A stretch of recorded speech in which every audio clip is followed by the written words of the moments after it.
Alors, un jour, nous avons mené une expérience sociologique au Cameroun qui consistait à se placer au bord de la route à 1h de pointe, c'est-à-dire à partir de 17h, et de demander de l'argent.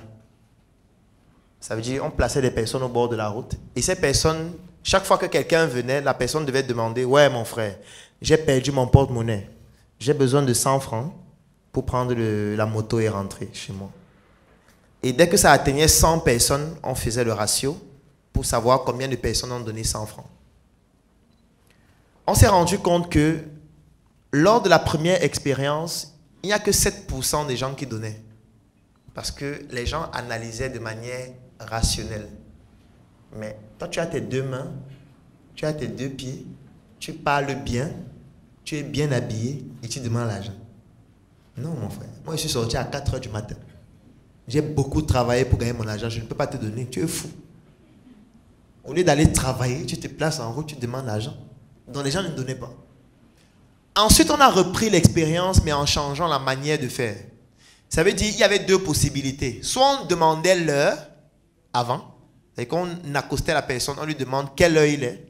Ou alors, on tapotait sa chemise en lui disant « Ouais, grand frère ou grande soeur, il y avait la poussière sur ta chemise. » Et dès qu'on finissait de le faire, on demandait 100 francs juste après. Et on est passé à 40%. Parce que les gens se sentaient redevables d'un service déjà offert. Et comme on leur demandait la redevabilité juste après, ils donnaient donc plus d'argent. En fait, pour dire que l'investisseur se comporte aussi de la même façon, il donne lorsqu'on lui donne aussi. Il donne lorsqu'il est conscient et rassuré qu'il aura plus après. Avoir plus après ne veut pas dire qu'il aura plus d'argent forcément après. Ça peut être plus de notoriété, ça peut être plus de visibilité, ça peut être plus d'influence. Donc, c'est à toi de donner d'abord. Et tu dois développer ton projet pour pouvoir offrir d'abord aux autres avant de leur dire que vous pouvez rejoindre cette aventure dans laquelle je vous ai déjà donné en mettant plus d'argent pour que cette aventure aille à un niveau plus élevé. Maintenant, ce qu'il faut savoir, c'est que vous n'avez jamais vu quelqu'un... Bon, je vais prendre un exemple. Est-ce qu'il y a quelqu'un ici qui a déjà donné 10 000 à un mendiant? Ok, vous n'êtes pas nombreux. Moi aussi, je ne donne pas. Et je ne donne même jamais aux mendiants. Je vais expliquer pourquoi. Je ne fais pas de dons. Jamais. Donc quand je me balade en route, je vois un mendiant. Il me demande l'argent. Je dis que je ne donne pas. Je suce la glace. Je dis que c'est bon. Hein. Mais je ne donne pas. Par contre, s'il vend un sac, je peux acheter 500 sacs. Même au prix le plus élevé. Mais s'il demande de l'argent, je ne donne rien. Pourquoi? Pourquoi est-ce que c'est difficile de donner 10 000 à un mendiant? C'est parce que tu sais qu'il ne va rien te donner après. Inconsciemment, tu sais que lui ne peut rien te donner. En fait, ce n'est même pas pour lui que tu donnes. Tu donnes ça pour avoir les bénédictions. Ce n'est même pas pour lui.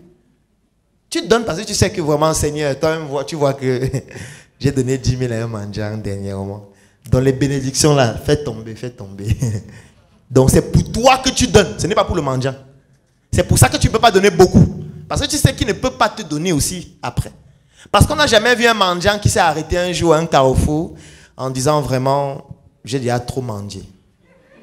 Depuis 20 ans, je vous demande seulement de l'argent. Aujourd'hui, je vais donner aussi. Alignez-vous. Et il commence à distribuer 1000 francs à chacun. Aucun mendiant n'a jamais fait ça. Donc du coup, personne ne veut donner beaucoup. Parce qu'il estime qu'il n'aura rien après. Donc, ne vous comportez pas auprès des investisseurs comme un mendiant. Sinon, non seulement ils ne donneront pas beaucoup, ou ils ne donneront même rien. Parce qu'ils vont estimer qu'en vous donnant, ils sont en train de perdre de l'argent. Donc, si tu es un mendiant, si tous les jours tu rencontres les gens, j'ai mon projet là, viens investir, je sais que ça ne sert à rien. Ce n'est pas un projet intéressant. Le projet intéressant, c'est le projet qui pousse l'investisseur lui-même à demander si c'est possible d'investir. Parce que vous avez tellement apporté qu'il se dit, mais ce business-ci, je peux passer à côté, il faut que j'investisse. Est-ce que c'est possible? Et tu dois être capable de dire non. Ou de lui dire, ce n'est pas le moment, même si tu as besoin d'argent. Donc, tu dois être capable de dire à un investisseur que tu veux investir, mais ce n'est pas encore le moment des investissements. Nous allons prendre les investisseurs dès l'année prochaine. Et tu restes souffrir en attendant l'année prochaine parce que tu vas garder la face vis-à-vis de lui en lui montrant que tu as de la valeur. Tu ne supplies pas l'argent. Toi-même, tu as réussi à faire quelque chose avec ton argent. Parce que l'investisseur veut voir ce que tu as fait toi-même avec ton argent. Ce que ça a produit, les limites que tu as atteintes. Et comment est-ce que son argent va permettre de passer à un niveau supérieur?